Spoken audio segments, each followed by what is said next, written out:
216-578-1007 to join us, or 800-348-1007. 35192. Want to text me? There's another $1,000 waiting for you here in about 8 minutes, by the way, closer to 4:30. And then 5:30 and 6:30, up to about a dozen chances every day for you to grab $1,000 to put toward if you've got bills piling up or whatever, right? Whether it's a want or a need. We'll do another $1,000 here in a couple of minutes. If you're listening to the show on iHeartRadio from outside Ohio, tell me where you do that. We'll make sure that you're represented on our map, which you can see over Bill's shoulder if you're watching the show at alancoxshow.com.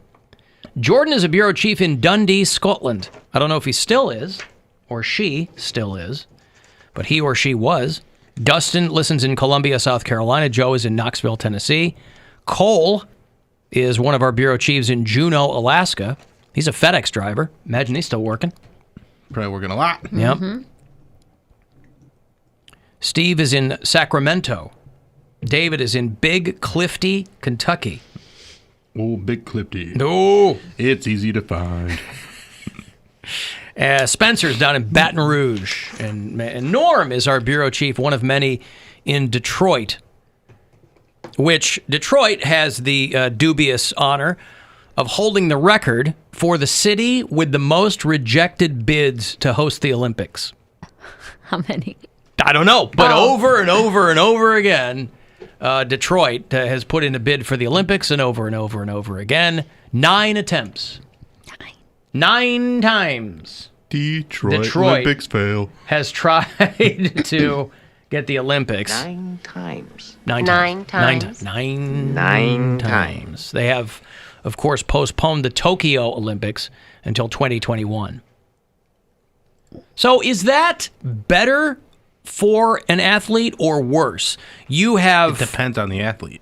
And the sport, probably. Yeah. Like, there's some athletes that this is going to completely screw them over because, like, I think gymnasts, you can age out of that. Right. Yeah, but 1 year isn't going to make that big of a difference. But it could, if you're like one of those girls that's on that cusp of, like, this might have been the last year that you would if you're almost really out of the been game, great, yeah, and you're going to be on your downside, you might not place as well. You'd probably still make the team and everything, but you might not be as good as you were the year before.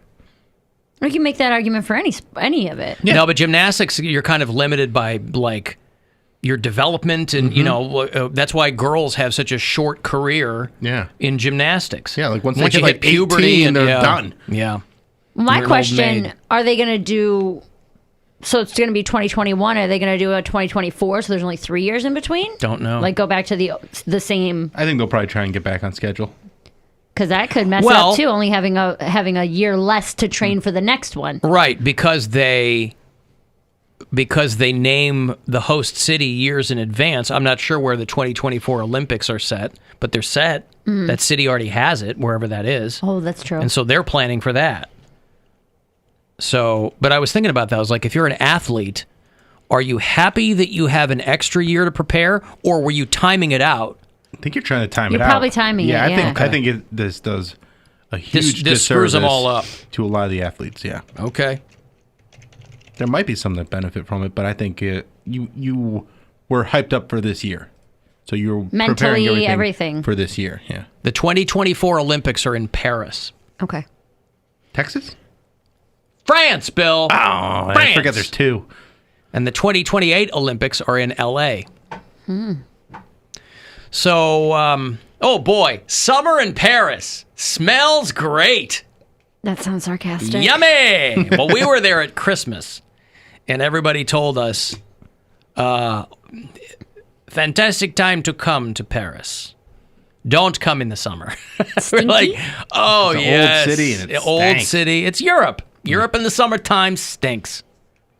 So we were there at Christmas, which is a beautiful time of the year to be there. That's like New York City in the summer is It's oppressive. It's like a punch in the face. It was disgusting. I was there for 2 weeks in June. Yeah. 2 full weeks where I walked out, and by the time I got to the subway station, which was a couple blocks, maybe a 10-minute walk, I was drenched in sweat because it was 95% humidity. It was. And what was the temperature out? Like 80 degrees? It was like 85 degrees with 95% humidity. I've never experienced weather like that in my entire life. And then you're gagging because of the smell. It was absolutely horrendous. It's just like a pressure cooker over the city. It was disgusting. Yeah. That was in the Philippines. It was basically that Just everything's year-round. wet. Everything's wet. Everything's just humid. It's 80 to like a cold day's 75. I didn't know how people But everything's weren't like just dripping 80, sweat. 90 degrees pretty much all year long. And we didn't have hot water in a lot of the places that we lived. But if we did, you didn't even want it because you wanted to cool yourself off with the cold water. Well, that's like I would take a shower and then like use cold water, but then as soon as I got out, like my friend that I was staying with only had an air conditioner unit in her room, so I'd get out, it'd be 80 degrees inside the apartment, and I'd be sweaty again. I'm like, this is the worst. You can't even feel clean. We took it for granted growing up that we didn't even take it for granted. We didn't even really notice growing up how frequently we would get wind off Lake Michigan. Yeah. Right? Until you go to New York in the summertime and you're like, oh my God, there's just a river on either side if you're in Yeah. Manhattan. It's and stagnant. there might as well just be a dome over Manhattan because it's Gross. just like your sweat mixed with millions of other and piss and subway and people taking a dump on the curb. And then the garbage. But it's the greatest city on earth. Yeah, I've never been to New York, but It's the Big Apple. Even in the reality shows, they don't make it look like fun. Just because it's just you'll be walking down the street and you'll just see all the like trash from all the apartments, and the apartments are like 50 to 60 stories high. What I love, though, is the sheer indifference that people have. I have great respect for people who live in any major metropolitan area, overcoming adversity and just what it takes to live in a huge city. Yeah, make right? a lot of money. And, well, it's definitely more fun if you have a lot of money. But in a city that size, you got to have a lot of money to have fun. But I remember the very first time I went to New York. It was summer of 96. And I remember walking. I had only been in the city for a couple of hours. And there's a guy standing on the curb wearing a newspaper shawl. And he had, I mean, you couldn't have written this guy if you had tried, right? Such a cliche or whatever. But he had like a newspaper around his shoulders, no pants. He had like tin foil on his head, and he was taking a full-on dump on the curb. And everyone is just going Keep about doing their what you're business. doing. Oh my You're God. giving the guy a wide berth. But there was like a hot dog cart like a block away, and people are just like going about their business because what are you going to do? Nobody's going to stand there and go, oh my God, what I'm is calling this? The police. You know, Yeah. people are going to assume you're from, Omaha or something. Yeah. Look at that guy taking a dump. Yeah, we get it. But Keep that's going. what you're thinking in your head. Oh, yeah, everybody is. In your head. You're going, guy's taking a full-on dump. What's happening? Am I seeing this? You want to stop and watch. Dude, And I did, kind of. you have to a little hopped bit. in Just the- like slowly. I hopped in the doorway. And it's like, yeah, pinch it off. Yeah. There he is. I watched Now, it. how do you Is he going wipe? to use his shawl? I was going to say, did he wipe with his shawl? No. No He wipe? kept walking. Did Stopped. he walk while he did it? All he did was he did like a little twerk over the edge of the curb and then walked away. He just like popped a hip out and was like, and there's the poop. Yes. That's pretty much what he did. I just have no interest in living in New York. Like, I really don't care about it that much. It's dirty. It's big. There's a lot of crime. I did. It's not good for, like, anxiety. It's always under attack for something. If it's not natural, it's something that someone's trying to get you. It's because it's the capital of the United States. I could go to the suburbs. It really is. Go get to the suburbs. Get a nice go to a nice suburb in Connecticut. Yeah, but but that's then that that's commute- super expensive too. Yeah. Yeah, but I'm not commute's talking miserable. about. I'm not talking about the expense, but yeah, if you can afford to live out in the suburbs, then who cares about the commute? Get a driver. You want to be in the city, man. No, if you can Get the afford vibe of the city. If you can afford to live in Connecticut and have a driver, you might as well live in a penthouse in New York. It's still gonna be stinky. Not at the top. Not if you get far enough up. You And get high enough there's up. definitely neighborhoods where things are taken care of very nicely. Like there's like those brownstones and stuff. Yeah. Those are incredibly expensive, but they're well maintained. And like kind of on a side street Yeah. where you kind of feel like you're not in the middle you're of kind everything. of in a neighborhood. Yeah. Those can be very nice. Is New York crime still like number one in the country or no? No. No, not per capita. I mean, for as much crap as people gave Giuliani back in the day, he helped clean the city up. I mean, it was largely kind of Disneyfied, but boy, if you went... But also, when they talk about that, like, what did they want tourists to do? Come to New York and go to porno theaters? Well, that's what it was for a long time. I know, but yeah. like that's not bringing in the right. Like, you can bring in so much more money by having an M&M store. Yeah, they finally figured that out. Yeah. Especially now, you wouldn't even have porno theaters anymore. What would you have if you didn't have corporate greed? An M&M store. Yeah, exactly. That's just more proof that Trump knows dick about business. You know, for this image of him as this amazing businessman, he's not. Because if you knew anything about it, he would have kept New York much better protected during this whole thing. Because it's the financial capital, easily, of the United States. Maybe of the world, right? I mean, the New York Stock Exchange. It's the city that I'm sure he figures that he did New York a favor by being born there or whatever. But city made his dad rich, and by extension made him rich because he just got his dad's money and property. Sure, his dad was in the Klan, but whatever. If this guy was smart at all, he would have found a way to protect New York. But he's like, nah, screw you. You didn't vote. You didn't ever like me anyway. Yeah, because everybody there knows who you are. Wasn't a city full of rubes. But if he was smart, he would have found a way to protect New York much more effectively. Because it's the engine that drives everything else, is New York. People don't want to hear that, if you're living in Colorado Springs, but it is. It's true. Everyone knows it's true. I don't understand how they could... because people have this view that people in the cities are elites and this sucks. And it's like, okay, fine. But those are the people who are making everything else happen. They work to get there. You didn't just land there, or you come Some from a people line do. of money. I'm just saying, but somebody did something along the way for them to get where they were. So, Hey, speaking of a lot of money, I got $1,000 right now to give to you for whatever you need it for. Good luck. Rover's Morning Glory wants to help with a chance at $1,000. We have your shot at $1,000 right now. Text the nationwide keyword SMILE, S-M-I-L-E, to 200-200. You'll get a text confirming entry plus iHeartRadio info. Standard data and message rates apply in this nationwide contest. That's SMILE to 200-200. Good luck from 100.7 WMMS.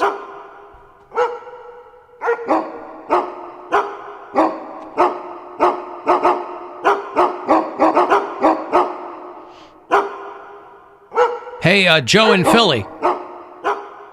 Yo, what up, guys? What's Joe, going quiet, on? the dogs are barking. What's going on, Joe? You guys were talking about New York. I had it. Somebody described visiting New York like this to me, and it was like when I visited New York.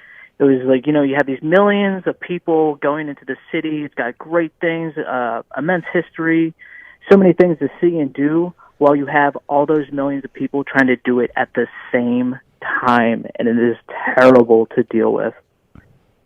Yeah, well, it's not for everybody, right? It's not a relaxed city. It's not for everyone. But some people like that. Yeah, some people do. I'm not. So I originally called in because the IOC pushing back the Olympics a year. It's fine that they push it back a year and not do it at all. Because if they didn't do it at all this year, everybody who does any sort of sport that requires, I mean, age is a big factor, and physical deterioration is a big factor. Because for wrestling, you have to qualify your weight class for the Olympics. So there's 4 years of you going to tournaments, cutting weight, and having to qualify your weight just to even participate in the Olympics for your weight class for your country. I wrestled in high school and college, and there were guys that I wrestled with that went to the Olympics. Why do they even have weight classes? I've seen Rey Mysterio take it to some big wrestlers, and he's just a little guy. Tell you what, Bill, the first time I walked out on the mat, I remember we were wrestling Holy Cross, all right? Bunch of big South Side dudes. First time I walked out there with a folding chair, you would have thought I had taken a crap on the place. Nobody wanted... I'm wrestling at 112, right? Trying to get bumped up. Wrestling at 112. You brought the chair from home. I brought... No, it was the schools, but Okay. nevertheless, it had the stencil on the back. They looked at me, ugh. Just trying to entertain people. That's all I'm trying to do.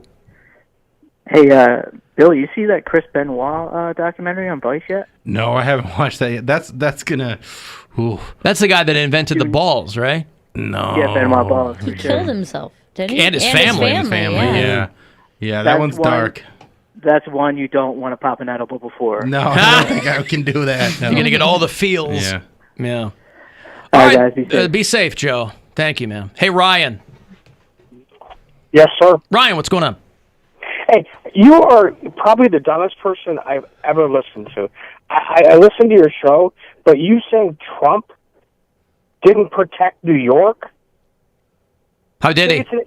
It's an international hub. That's why the virus spread like it did. Ryan, why are they fighting against other states to get the equipment that they need? Why do you think? Why do you think Andrew Cuomo? Why do you think Andrew Democrat should get all the ventilators, right?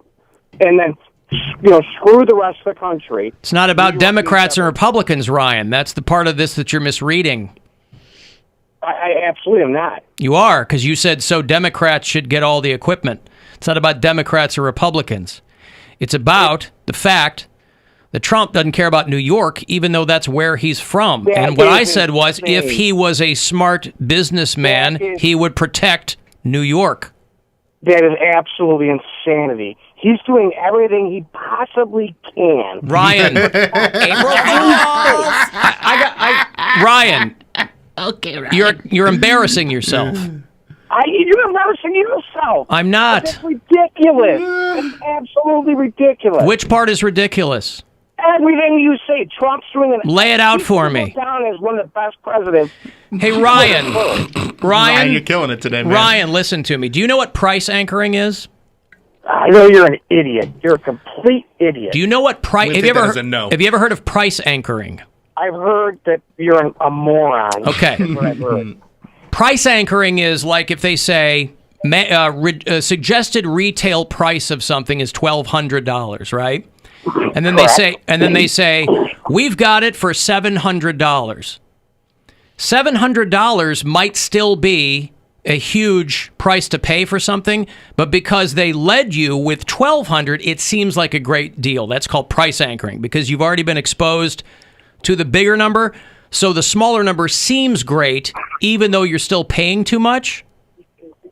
That's what your guy is doing by saying, well, 200,000 people dead because I didn't do anything for 3 weeks and called it a hoax.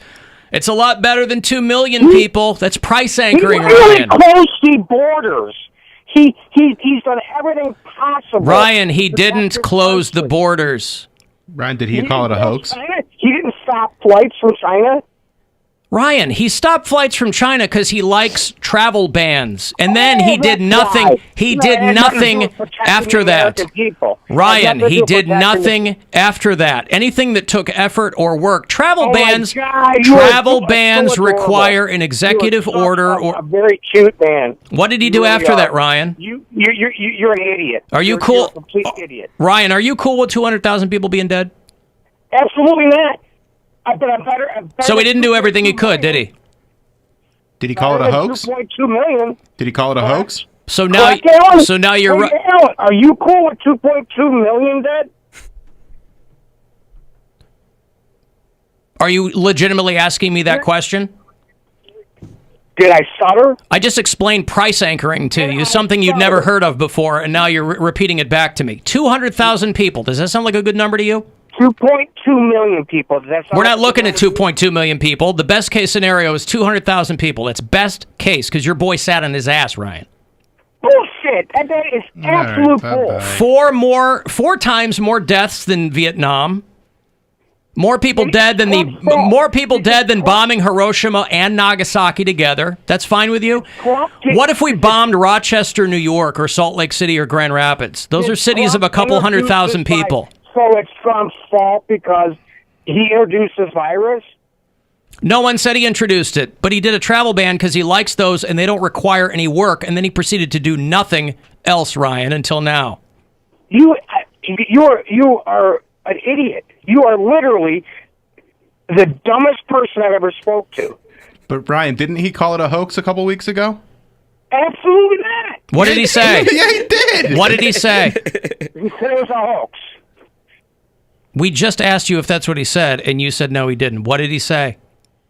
Man, you guys are just such liberal. What did he say? Ryan, what did he say? You Okay, thank you, Ryan. Man. I appreciate the call. I don't know what you're trying to explain to me. That you're an idiot. Obviously. Come on. Clear. Well- That was the only thing he said the entire time. And I'm hearing from a lot of people like Ryan, they're like, oh, Trump finally gets it. No, he doesn't. He just switched up his claim. He went from, we're doing a fantastic job, we got 15 people, pretty soon it'll be 0, to, well, there would have been 1 million people dead. So you can't frame a catastrophe as a success. They're putting bodies into refrigerated semi-trucks in New York City. It's so sad. I can't even watch Ryan. the news. So don't try to tell me. You can call me whatever you want. I don't care. I've been called worse. But don't pretend that this has been handled well from the jump. Now, nobody could have anticipated this. Everybody anticipated this. That's why Mike DeWine was out in front of everybody else. Everybody called him crazy when we didn't even have one confirmed case here, and he started shutting everything down because of that hot Amy Acton. I mean, Right? Mike DeWine actually changed my opinion on things. Like, I never thought I would ever vote for like a Republican governor, but like if he ran, I look at politics now. I was like, who could keep me safe in like a catastrophe? Well, listen, like this? he's one guy. I mean, you know, I know, there, but I'm there, just there, saying. there were a lot of reasons to disagree with him politically before all this, but I put safety first, though. But I'm just saying, let's keep his decisions, let's keep them confined to what's going on now. I think he's done a phenomenal job. Yes. Where Ohio's response, you know, and again, it's one of those things where the scientists and the medical people, they'll be like, if you do too little, people complain you do too little. If you do too much, they complain you do too much. But this nonsense about like, well, it could have been 2 million people. Yeah, it could have been 2 million people. That's right. But now your best case scenario is 200,000 people. And I guess there's a lot of people who are okay with that. But like I said, go wipe Grand Rapids off the map. Or go bomb Salt Lake City. Let's say something happened where Salt Lake City was gone tomorrow. I don't think people would be okay with that. No. People can go, it's only 200,000 people. And there's no way to know where it ends either. That's why the truth of all of it, the truth is worse than any conspiracy theory that anybody can devise. Because this is if we do everything right. Well, who knows? Yeah, the guy that just called, he's got relatives in Florida, and he goes, yeah, they're going county by county. You know, some counties, I know. and I assume that they don't have guardrails up in between counties. Hey, where are you from? I'm from Dade County. You can't come in here. Stay over there. This is Seneca County. You can't. Yeah. Electric fences and everybody like a dog collar. You There get was like shocked. a rural area where they had like a choir, like everybody in the choir was infected with it, and 2 of them died. Yeah, And it something was like like that. a- Oh, a bunch of them. Yeah. Yeah. People got to sing, man. All right, I got a break. You want to text 35192. Next chance for you to grab yourself $1,000 is coming around 5:30, and we'll be back after these. The Alan Cox Show on 100.7 WMMS and everywhere